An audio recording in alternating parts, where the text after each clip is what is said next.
Good evening, everyone. Welcome back once again to Vicious Rants. And of course, I'm your host here on YouTube, Messiah, off and imitated, never duplicated, and late eerie WWE champion, Tim Vicious. And this week's episode of Raw going over Raw in Sioux Falls, South Dakota. Now, before we do, I want to try and touch on some of the quick current events that did happen over the course since last week's recording. Obviously, you know, the news broke about Leon White, Big Van Vader, did discuss that. Now, since then, some reports came out about saying that, oh, the commentators were told to downplay it.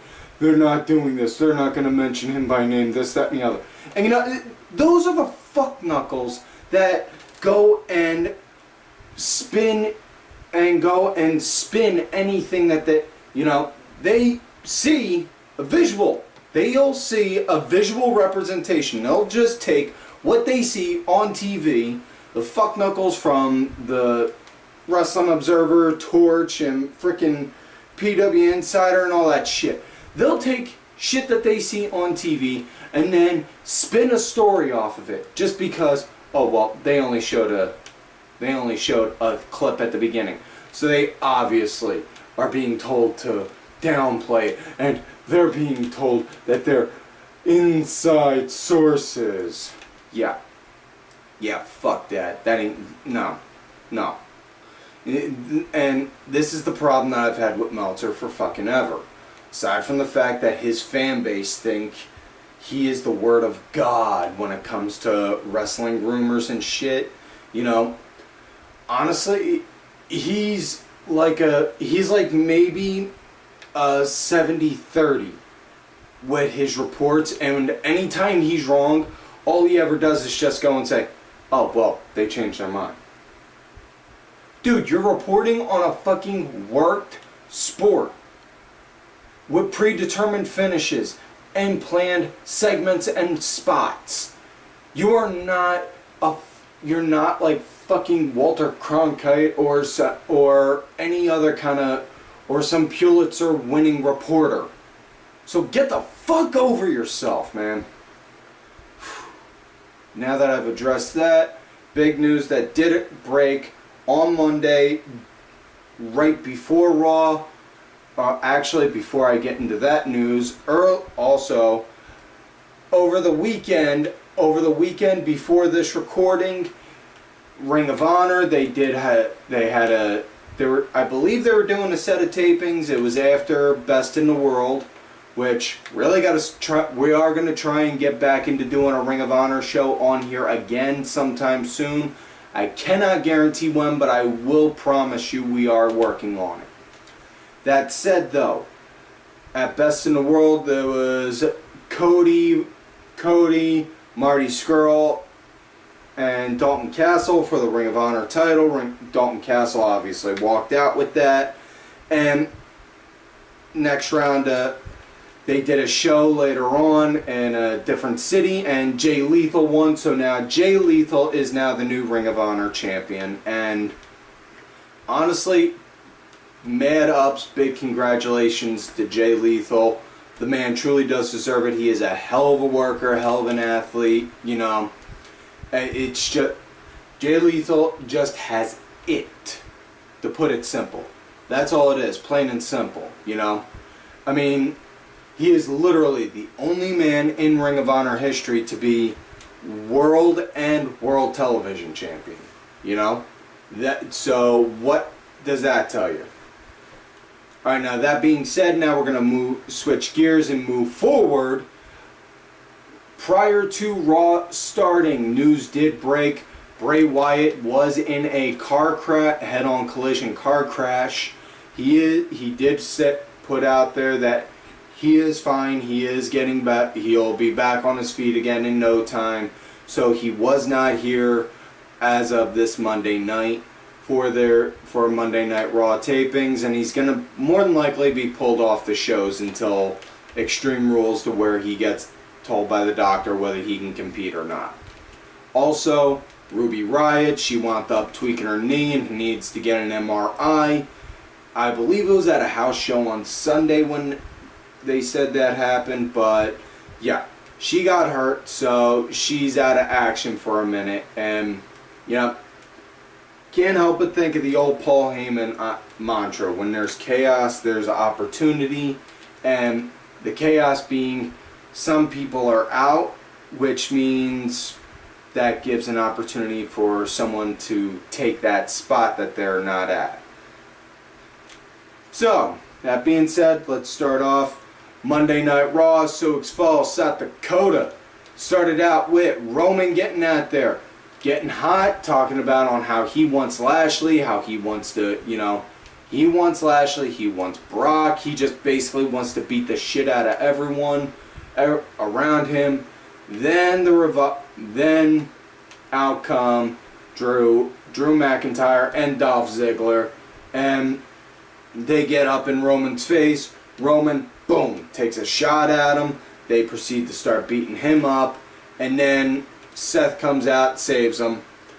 Next thing you know, after they clear the ring, Roman and Seth are in the back. They go and say, hey, Roman goes up to Kurt, says, hey, we want Drew and Ziggler tonight. Roman, you already got a match. No. We want them tonight. Alright, fine, you got them tonight. So, Roman's pulling double duty. He's got this match plus the one with +1 later on. I'll get to that. Or, as I said, now he's got a match with tag match later on that night. I'll get into that in a minute. But yeah, so now they come out with Matt Hardy. They did vaguely mention that Bray Wyatt was not there for such reasons, as I said at the beginning of the show. And we get treated to another Curtis Axel, Bo Dallas. I can't believe I'm actually using this analogy, but B-movie version of Matt Hardy, Bray Wyatt cosplay. And I can't believe I'm using that analogy because you're having the B-team do a B-movie parody. It just leaves a bad taste in the mouth. So our first match of the night is Matt Hardy versus Curtis Axel again. And I'm not going to be like one of those little smarky fans that go and do, oh, this is the same match as last week. They just keep giving us the same things. They might as well just stop doing live taping. Just okay. Yes, it's the same match as last week, but build up, story developing, things like that. Remember, WWE is an entirely different wrestling product compared to the likes of Ring of Honor or New Japan or Impact or anything like that. So their method in storytelling is entirely different. Now, as far as this match goes, it was a pretty okay start. Axel, he was pretty much in control after the break. Talking fast and I'm thinking. Match came to an end when Matt Hardy, he got distracted by Bo Dallas as he got his comeback, went to go hit the twist of fate. Axel then got him in a headlock and just then threw him down, face down into the mat, which, what kind of move is that?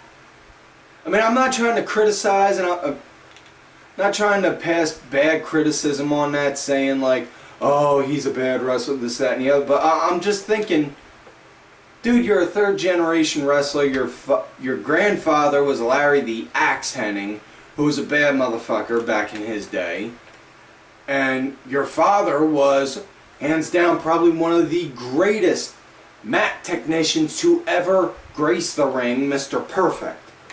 And you're doing just a simple headlock into then slamming his face into the ground as a finisher?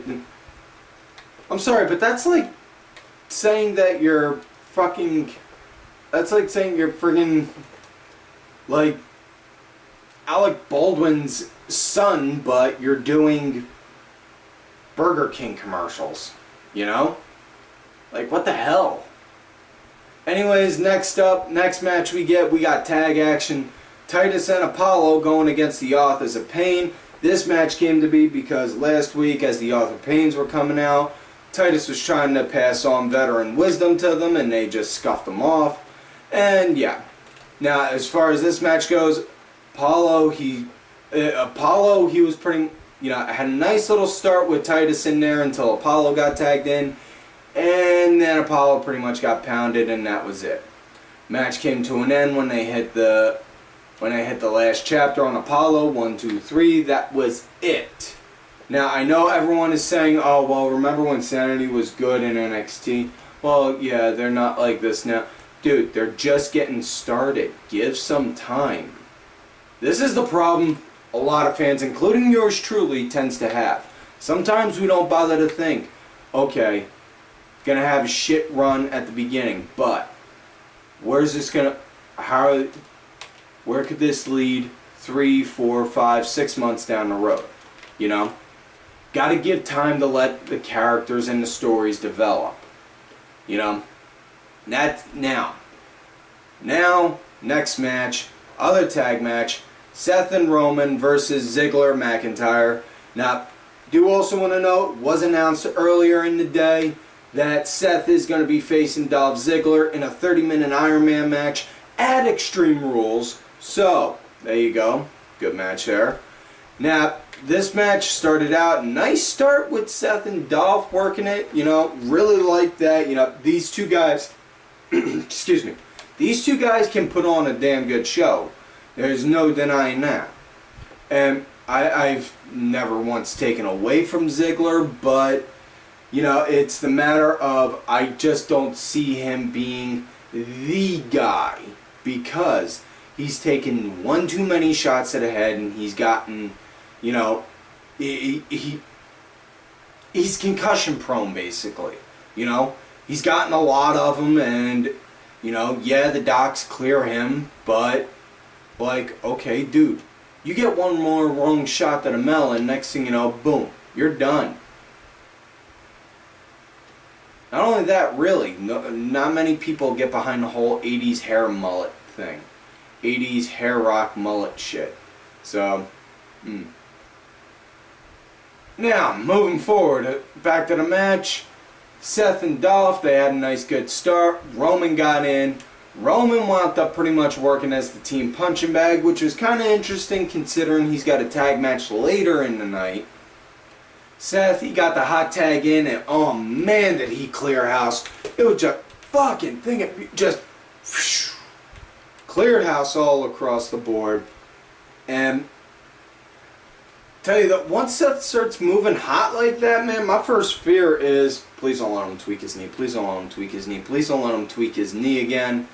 Thankfully he didn't, but he winds up getting eventually, as with certain hot tags go, he winds up getting halted, and just as he's about to go and reach for Roman, who's fresh and ready to clear house so they can score a win, the Revival come out and beat up Roman so they get a win via the DQ. And then Ziggler, Dolph, and the Revival all proceed to beat up Roman and Seth. And yeah, great ending because simple right here, simple storytelling. The Revival, they got a chip on their shoulder. They feel cocky that they beat Roman and Bobby Lashley last week, so they feel like they can do it again tonight. And they're showing that they feel that they are bit top guys because they're taking him out. They're taking out a top guy who proclaims he's a top guy no matter what. But again, simple storytelling. Now, next matchup, we got women's action. Amber Moon versus Liv Morgan.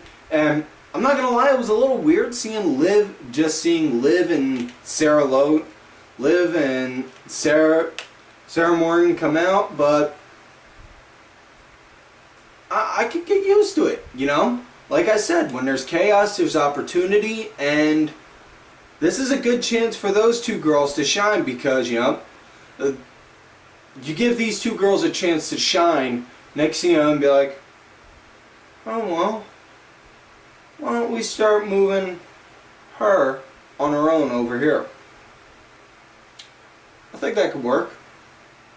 Yeah. Alright, let's go do it.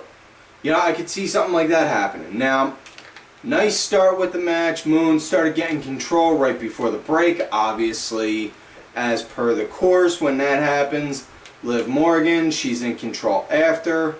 And she's in control after the break.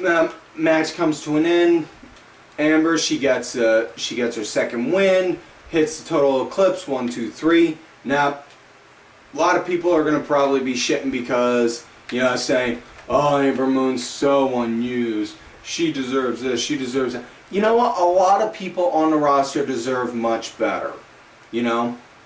But not everyone can be on the top and not everyone can be fucking champion. So, patience. You know, not only that, for all you know, maybe some people don't want to have the title right away. Maybe some people just want to go out, again, speaking from a fan perspective, just sit and enjoy it, because for all you know, what if they just go out there and enjoy doing a match instead of trying to go and get a damn, instead of trying to go and be like, hey, can I get the title now? Can I get a title shot now? Can I get a title shot now? You know? Anyways, next up now we get the Revival going against Bobby Lashley and Roman Reigns. And it started out just as a straight up slugfest to start with Scott Dawson and Roman in there at the start, you know, just them two going, really wasn't a fan of the tie-up at the start, but once Roman pushed Scott into the corner, tried to take a swing at him, and then it just started turning into a slugfest from there, and then it picked up, which was nice. Now, again, nice to see Roman. He was the team punching bag, which was nice to see because, you know, in the first match with him and Seth, it was them two being on the same page, wanting to try and, you know, get these guys, you know, work together. On this one, it's Lashley is, Roman, come on, tag me in, man. I can do this. I can help you. Roman's just like, nah, I got this. Fuck that. And go back to doing his thing. Again, simple storytelling. He's showing he's got a chip on his shoulder. He's pissed. He wants to show he is as bad as he fucking says. So, as the match goes on, Roman keeps on getting pounded on mercilessly until Bobby finally has enough, beats the crap out of Dawson and Wilder, and then just climbs back over to the corner. He's like, come on, Roman, come on, tag me in. Which case Roman's in like, no, I'm not doing that, man. No, fuck that. And then goes on to try and do it. Goes on to try to keep doing it himself. Match gets thrown out because Dawson and Wilder, they proceed to beat him up past the ref count, so the match gets thrown out. Lashley just is like, you know, screw this, and walks away. So, then it was announced in a backstage segment, Roman is getting Lashley at Extreme Rules. And so, while it hasn't been officially said anything about #1 contender, before some fuckknuckle that works, so before that fuckknuckle Meltzer goes and says that, oh, they're going to do this, or there's being reports of this, you can hear, you could say you got it right here first. 10 gets you 20. They're going to wind up saying next week or at Extreme Rules, the winner of that match goes against Brock Lesnar. Simple as that. Now, next up we get another women's match, Mickie James versus Nia Jax. This was a throwaway. This was a piss break match.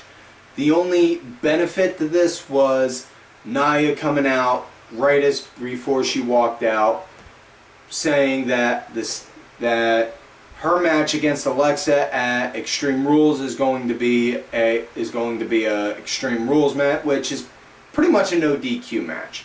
It's going to be a no DQ match between them two, and she brought Natayla out because Mickie James had Alexa out there. As like I said, it was a piss break.